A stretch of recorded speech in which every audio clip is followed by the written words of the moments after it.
जोड़ के हम प्रणाम करते हो। हरी मौसमी बहार चैता हम लोगों सबके बीच में हम सुनावे जाता नहीं हो। हमरा आशा ना पूरा विश्वास हो कि लोगों की जरूर पसंद आई। भाई गाना के गले बड़े जा हमारे बड़ भैया प्रमोद भैया, हम उन्हीं के टू कॉपी करता नहीं। हम तो उनका जैसे सिंगर अभी ना बनी, लेकिन कोशिश करता नहीं कि हम भी कुछ आगे करी हो। देखिए हई जब से चैत का महीना चल रहा भैया, गाँव घर के लड़की कुल जाली सुन आजकल 100 गेहूँ काटे और काटे जाता रही हो कि बांटे जाता रही हो, वही पे गाना हम देखी कैसे कैसे हम लोगों के सुनावा नहीं हो। अरे लसा लसा चैत के दिन भइल बनिया, खुटिया में सुत के तू खलल ओढ़निया। देखी भैया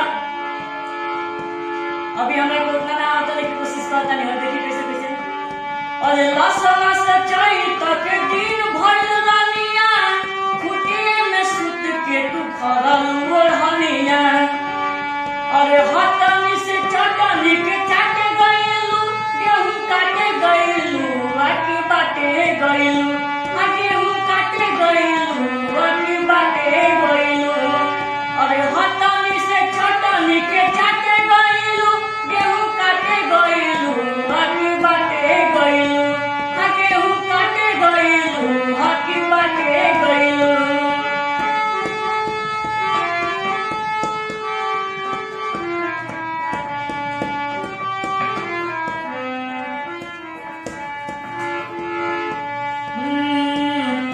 घाम लागल जाम में त हो गइल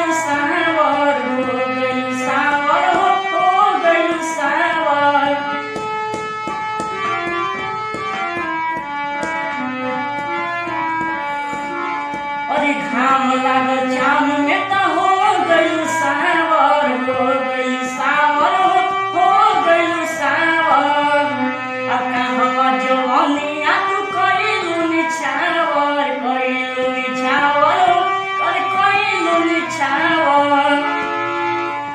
अरे केकरा पहाड़ी पलाटे गइलू, गेहूं काटे गइलू, आखी बाटे गइलू।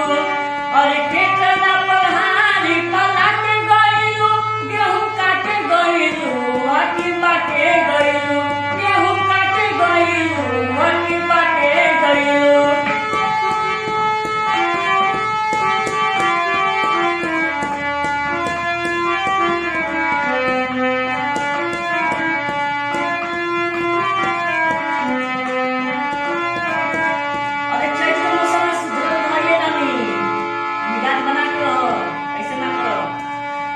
भैया आगे के भाव में कैसे कैसे कहल के ना रही, लेकिन उनका कहता संतली वही भाव में हो भैया रे। कृष्ण बेदर दिन अमर से मिल के, अमर से मिल के हो, अमर से मिल के हो।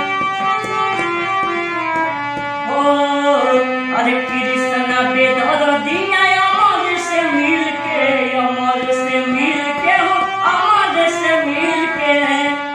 और साथ पहले बारू खानी हानी पूरा छील के, पूरा छील के हो रानी, पूरा छील के।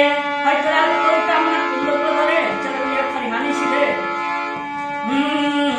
और कृष्णा बेदर दिया परम से मिल के, साथ पहले बारू खानी हानी पूरा छील के। अब तारीफी के प्यार कहाँ बाटे गइलू, गेहूं काटे गइलू, हाकी बाटे गइलू। अरे गेहूं काटे गइलू, हाकी बाटे गइलू। अरे हटनी से प्यार के तू बाटे गइलू, गेहूं काटे गइलू, हाकी बाटे गइलू। अरे गेहूं काटे गइले, हाकी बाटे गइले। भैया भाई लोगों सबके बीच में हम गाना जरूर भेजे तनी। आशा ना पूरा विश्वास में लोगों सबको जरूर पसंद आए। हमारे गाना के लाइक करिए और कमेंट करिए, शेयर करिए। अब भैया हम ज़्यादा कुछ ना कहे बाबा जी, हमारे बढ़िया से गाना पसंद है तो जरूर हमारे चैनल के सब्सक्राइब करें। हम आशा ना पूरा विश्वास रखने वाले लोगों सब पे, ताकि हम भी कुछ करे के सोचे तनी हम। हमारा आशा ना पूरा विश्वास है भैया, लोगों सबके प्यार दुआ हम लोग को मिले। भैया भैया हमारे चैनल के नाम गीत संगीत है और हमारे चैनल के सब्सक्राइब करिए। हम लोगों के हाथ जोड़ के दिल से प्रणाम करतनी हो। हम लोगों से बस यही गुजारिश करतनी कि हमरा के भी लोगों प्यार दिला दी, हम भी कुछ आगे लोगों के कुछ सुनाई, हमेशा लोगों के प्यार पाए। हम भी हमरा बस यही दिल से आशीर्वाद नहीं पाके तो हम करते रहे।